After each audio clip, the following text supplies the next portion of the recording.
those characteristics again. The Bible is graphic and clear about the identity of the harlot or Babylon. First of all, I want you to notice that in Scripture, a woman represents the church. A pure woman represents the pure church of Jesus Christ. A harlot woman represents a fallen church. And I want you to notice in Revelation chapter 17 and verse 1 that it speaks about a harlot, which is an apostate church. It says there in Revelation 17 verse 1, "Then one of the 7 angels who had the 7 bowls came and talked with me, saying to me, 'Come, I will show you the judgment of the great what? Of the great harlot who sits on many waters.'" And by the way, her name is Babylon, according to verse 5. Now, you know, I looked in Scripture, I looked in the concordance of Scripture, and I discovered something very interesting. In the Old Testament, Babylon is never called a harlot. In the Old Testament, almost in every single case that the word harlot is used, it is applied to Israel.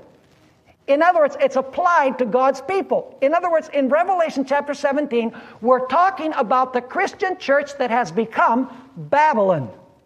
Now, I want you to notice several other interesting details about this church. First of all, it's called a harlot. In other words, it is a church, but it's an apostate church. Secondly, this is a church that has worldwide extent, global extent. You say, how do we know that? Notice Revelation 17 and verse 1 again. "Then one of the 7 angels who had the 7 bowls came and talked with me, saying to me, 'Come, I will show you the judgment of the great harlot who sits on many waters.'" Now, what do the waters that she sits on represent? Well, let's go to verse 15 of chapter 17. It says, "Then he said to me, 'The waters which you saw where the harlot sits are peoples, multitudes, nations, and tongues.'" Are those the same groups that the first angel's message goes to? Absolutely. So what is the purpose of the first angel's message? It's to warn people about Babylon and to call people to come out of Babylon, because the message goes to the same groups of people that Babylon controls and dominates. Are you with me on this point? Now I want you to notice something else that identifies this church, this apostate church. Revelation chapter 17 and verse 2 tells us, "With whom the kings of the earth committed fornication." Is that true of Israel also? Absolutely. "With whom the kings of the earth committed fornication, and the inhabitants of the earth were made drunk with the wine of her fornication." We'll come back to that later. Let me ask you, is this church involved with the political powers of the world, with the civil powers of the world? Yes, it's not only a church, but it's a church that is involved in the state, or is involved with the kings or rulers of the earth. In other words, it's a church that's involved in political matters. I want you to notice that this harlot, this apostate church, also has daughters, just like Israel had daughters that shared her spirit. Notice Revelation chapter 17 and verse 5. Revelation 17 and verse 5. "And on her forehead," this is of the harlot, "a name was written, Mystery, Babylon the Great." The what? The mother of harlots and of the abominations of the earth. Now, if she is the mother of harlots, must she have daughters who are also harlots?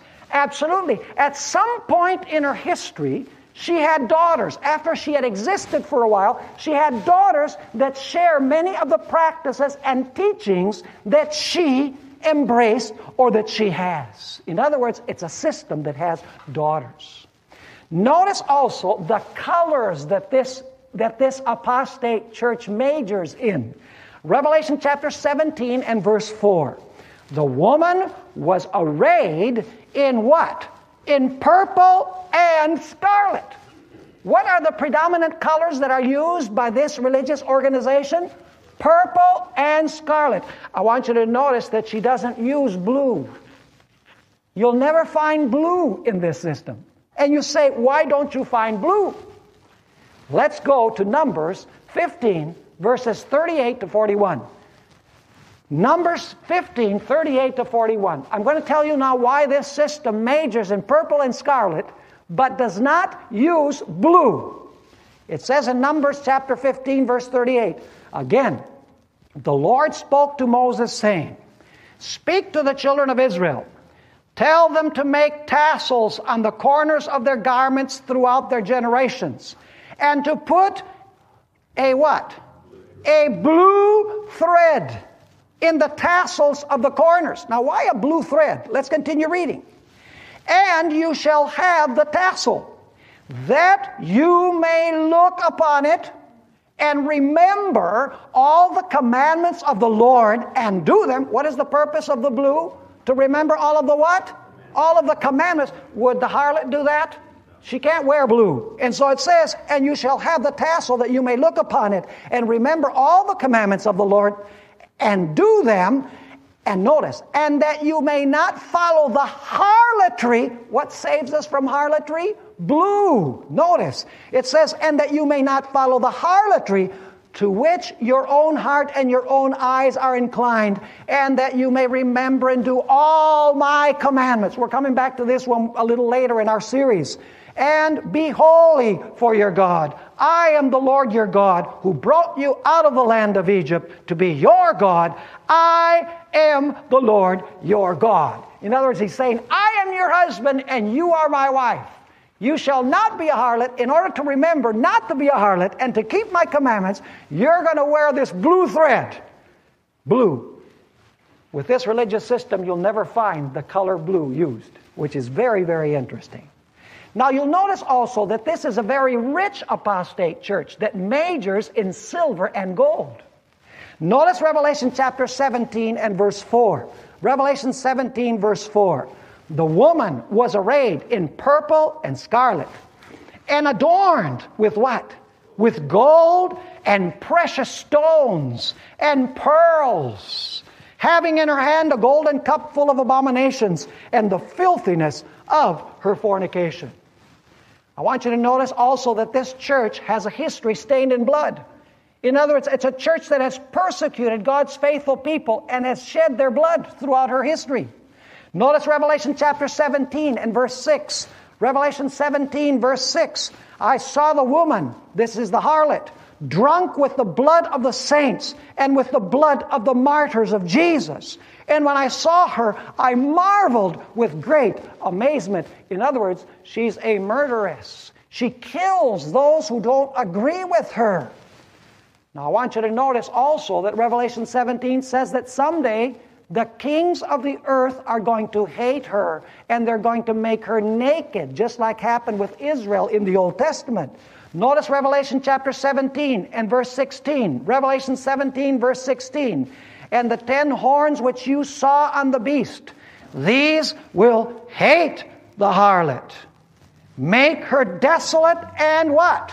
And naked, eat her flesh, and burn her with fire. Is there a very clear parallel between God's Old Testament Israel and the Christian church? Absolutely. Both started out well, but both apostatized and became a harlot. And therefore God said that he was going to destroy both. 17 and verse 4. The woman was arrayed in purple and scarlet, and adorned with gold and precious stones and pearls, having in her hand a golden cup. What does she have in her hand? A golden cup. Now let me ask you, what's in the cup? Wine.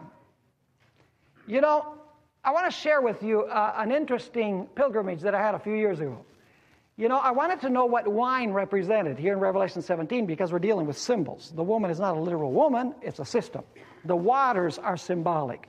You know, the gold and silver and precious stones are symbolic of the riches that this worldwide system has. So we're dealing with symbols. So I said the wine has to represent something. So I went to a Bible concordance and I looked up every reference to wine. And almost without exception, I found that the references to wine deal with literal wine. It didn't help me very much. You know, to look up the word wine. It would give you the impression that wine simply represents Ernest and Julio Gallo. You know, that type of wine. But then I went back to Revelation chapter 17. I said, there has to be some way to determine what the wine represents. I look up all these references to wine and wine in a concordance, and it's dealing with literal wine. And then I read Revelation 17, verse 4 carefully. I said, oh, now I know what I need to do. Notice once again, verse 4. The woman was arrayed in purple and scarlet, and adorned with gold and precious stones and pearls, having in her hand a golden cup, and we know that the cup contains wine, right? Having in her hand a golden cup, but the wine is called something. What is it called? A golden cup full of abominations. In other words, her wine are her what? Her abominations. Because the cup has wine, but the wine is identified as her what?